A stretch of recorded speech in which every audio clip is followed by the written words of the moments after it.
সূরা। এই সূরাটি মক্কায় অবতীর্ণ হয়েছে। সূরা ফাতিহার অনেক ফজিলত রয়েছে। নিচে কয়েকটি ফজিলত বর্ণনা করা হলো।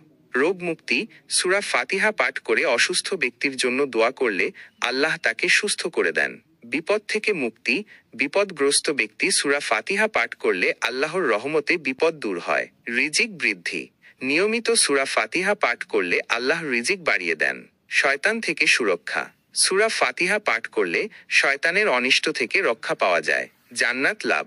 নিয়মিত সূরা ফাতিহা পাঠ করলে জান্নাত লাভের আশা করা যায়। রোগের মহৌষধ। সূরা ফাতিহা পাঠ করলে বিভিন্ন রোগ থেকে মুক্তি পাওয়া যায়। গুনাহ মাফ। সূরা ফাতিহা পাঠ করলে আল্লাহ গুনাহ মাফ করে দেন। হেদায়েত লাভ। সূরা ফাতিহা পাঠ করলে আল্লাহর সরল পথে চলার তৌফিক দেন। সূরা ফাতিহা পাঠ করা অত্যন্ত গুরুত্বপূর্ণ। এটি আমাদের জীবনে শান্তি ও সমৃদ্ধি নিয়ে আসে।